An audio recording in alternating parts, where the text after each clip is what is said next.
buong karangalang inihandog ng Far East Broadcasting Company ang dulang Tanikalang Lagot.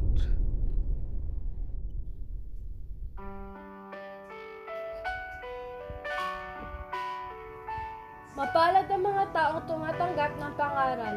Silang sa iyo'y tumatanggap ng turo sa kautusan. Mga awit 94:12.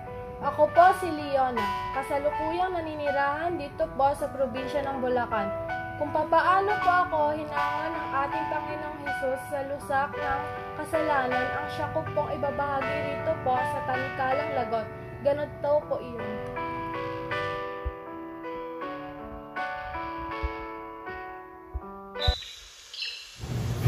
Leona anak, pumunta ka ng Agusan del Sur. Pupunta po ako sa Agusan? Bakit? May problema po ba, Papang? Ang rubber production natin doon? Oo anak, may mga paparating pang mga punla ng rubber sa Sabado, dapat may titingin doon. Bakit hindi si Ate at Kuya Avelino ang ninyong utusan? Sila ang dapat na may responsibilidad sa pagtatakbo ng ating negosyo roon. Papang, sila ang mga nakakatanda kong kapatid. Sa iyo ko nga na nga ipapamahala ang lupa sa Agusan. Bantayan mo ang mga tauhan natin. Doon baka may ginagawa ng anomalya sa rubber plantation doon. Baka iyong mga katas ng rubber na nakukuha sa mga puno, mismo ng rubber ay naipupuslit at kinakalakal sa iba ng mga pasaway nating tauhan. Sige po, Papang. Kailan po ba ako luluwas patungon Agusan? Sa lalong madaling panahon, anak.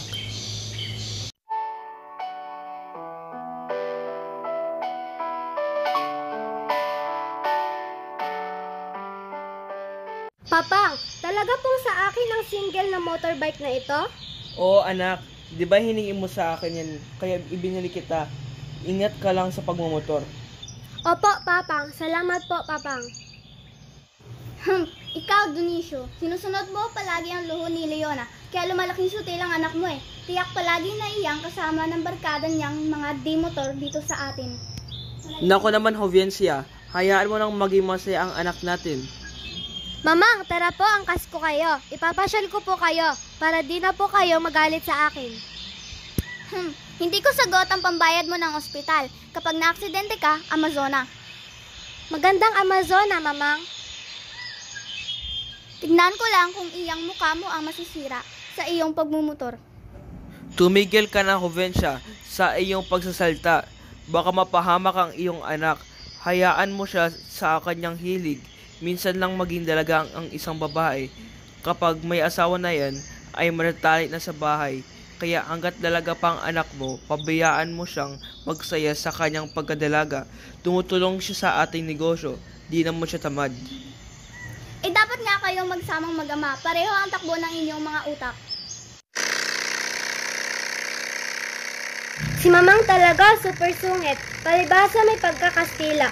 Dugo ng isang Kastila ang umiiral sa kanya at hindi ang dugong Pilipino. Kaya mata pobre, masungit, pasaway rin. Salamat na lang at hindi ako nagmana sa kanya. Sarap talagang i-drive ang bagong motor na ito.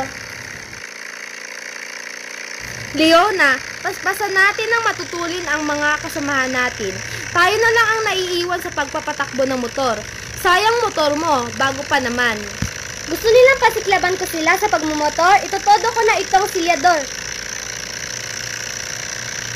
Aba, tumahataw ka na. Hintayin mo kami, Leona. Ang bilis mo naman magpatakbo. Kumain kayo ng alikabok, habol! Aya, nagagasolina na ako!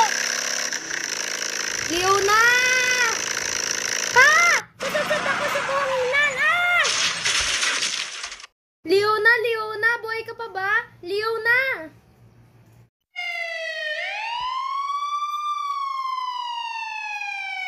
Ayan na nga ba ang sinasabi ko. Sobrang tigas kasi ng ulo mo. Babae ka, kaya iyan. Aray ko po, pwede ba, Mamang? Huwag nga kayong sumigaw rito sa ospital. Napilayan na nga ako, mabibingi pa ako sa lakas ng boses ninyo. Huwag nga kayong mansisi, aksidente iyon.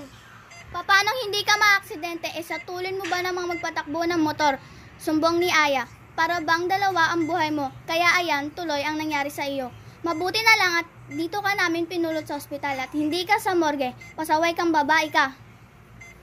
Ano ka ba naman, Jovensya? Tigilan mo na ang anak mo, huwag mo nang sermonan. O ayan ka na naman, magsama na nga talaga kayong mag-ama, parehong matigas ang ulo. Kamusta na Inday Leona? Wala ka ng motor. Bali pa ang iyong paa at pasa ang muka. Isa ka pa, Kuya Avelino, imbis na kahabagan mo ako, inaalas ka mo pa ako.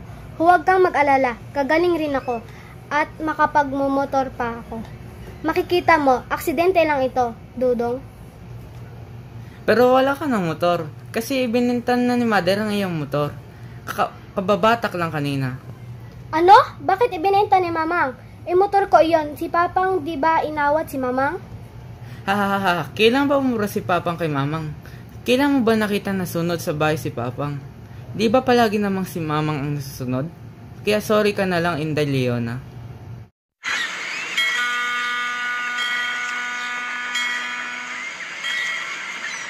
Sa wakas, nandito na ako sa Maynila.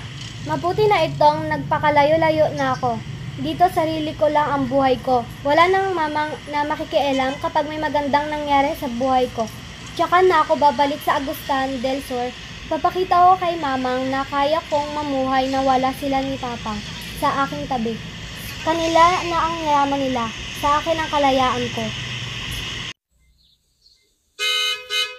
Leona, yun na yung sundo natin. Si Manong Rodney, hayun sa jeep kumakaway sa atin.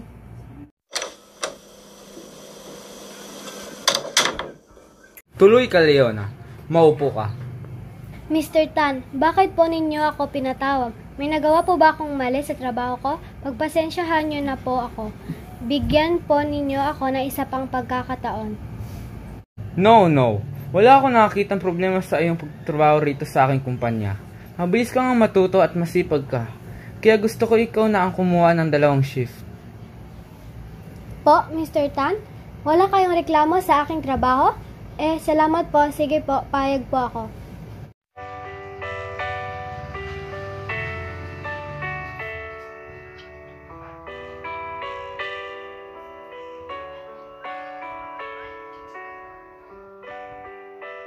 Ang sipag mo naman magtrabaho kapitbahay. Parang may pinapakay kang isang batalyon. Bakit ka nakikialam? Anong pakay mo sa akin? Naku! Sorry miss. Na-open ata kita. Wala lang iyon. Natutuwa lang ako dahil ang sipag-sipag mo. Sorry. Pues hindi ako natutuwa sa pangingialam mo. Ganyan ba kayo rito sa Maynila? Ang buhay na may buhay ang pakikialaman ninyo? Kasi sa pinanggalingan kong lugar, ang mga tao doon hindi chismosa na gaya mo. At kung ikaw ay may planong manligaw sa akin, ngayon pa lang busted ka na. Chismoso!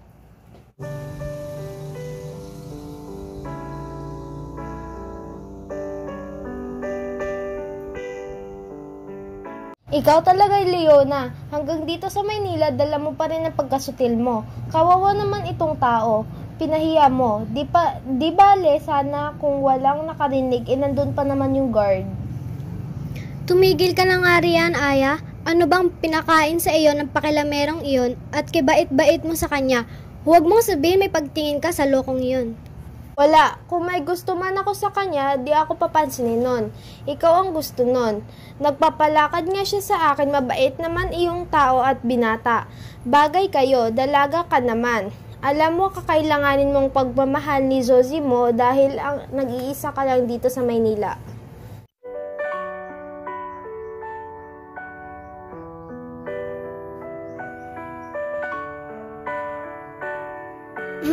Kung kailan masama ang pakiramdam ko, doon pa wala ang mga bruha. Nahihilo ako. Oops! Leona! Ano nangyari sa iyo? Tulong! Guard! Di ko kaya! Matutumba kami!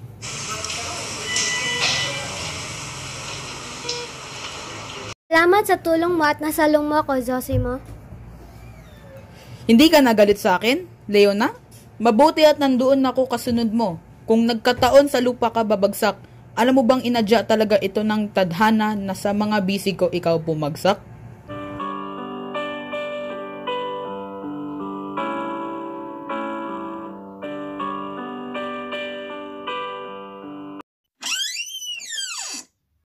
Dito talaga ako nakatira. Matagal ko nang inuupan itong silid na ito. Dito tayo magsisimulang mabuhay bilang mag-asawa. Magsusumikap ako ng husto para sa ating magiging anak. Zosimo, hindi naman ako naghahangad ng maluhong buhay. Sapat na sa akin ang mahalin mo ako. Kung mayroon pang higit sa pagmamahal, ibibigay ko sa iyo, Leona. Pinakamamahal kita.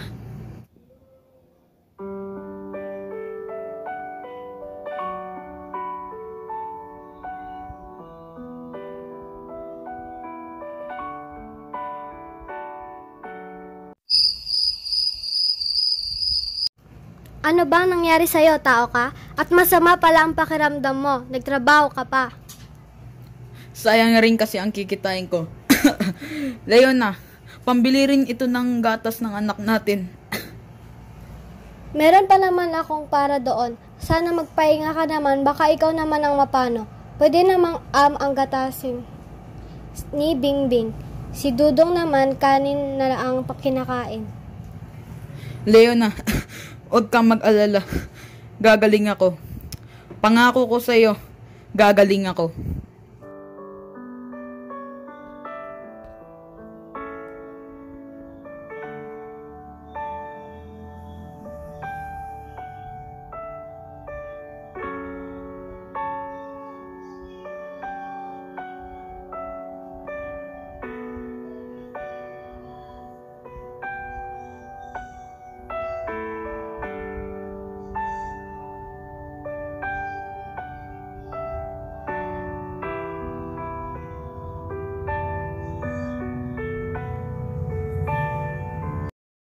Zosimo, akala ko matatagalan pa ang ating pagsasama.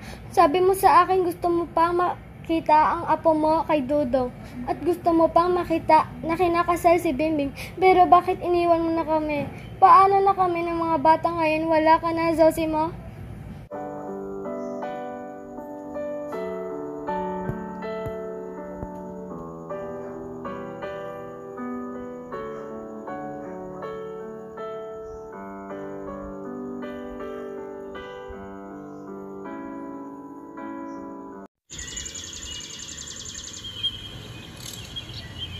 Leona, gaya mo rin akong byuda. Maliliit pa ang mga anak ko na mamatay sa seryo ko. Pero nakayanan ko itong lahat dahil sa Diyos. Siya ang nagbigay sa akin ng pag-asang buhay na buhay kung kaya't napagtagumpayan ko ito. Lahat ng pagsubok sa aking buhay. Nana Rosa, totoo po bang may Diyos na buhay? Meron, Leona, subukan mong dumalo sa gawain ng linggo. Mapapatunayan mo ang Diyos na aking sinasamba ay buhay na buhay, magtiwala ka lamang sa Kanya. Ikaw pa rin ang pipiliin kung mahalin sa susunod na habang buhay. Sinubukan ko pong dumalo sa simbahan na kung saan dumadalo si Nana Rosa. At totoo nga pong buhay ang Diyos na kanilang sinasamba roon. Maraming himalang ginawa ang Diyos sa aming mag-ina. At kailanman hindi niya kami pinabayaan sa gitna ng aming kahirapan sa buhay. Palagi may tugon ang Diyos. Purihin po ang ating Panginoon. Mga kaibigan, isa na namang kasaysayang patotoo na binago ng Panginoong Hesukristo ang inyong napakinggan dito sa Dulang Tanikalang Lagot. Isulat para sa radyo ni Jerry Peñalosa, binigyang buhay ni Lucille P. Batoy, Dwayne Aquio A. Palangka, Raisin Kate M. Escultura, Johan Christoph C. Abrera, Dan Arsen Frederick F. Bitita, Elijah Maeve J. Abrea, sa direksyon ni Johan Christoph Abrera. Musika ng Ben and Ben, sa patnubay ni Binibining Joy Niegas. Hanggang sa muli, sa ganito pa ring oras at himpilan ng Far East Broadcasting Company, pagpalain po kayo ng ating Panginoong Hesukristo.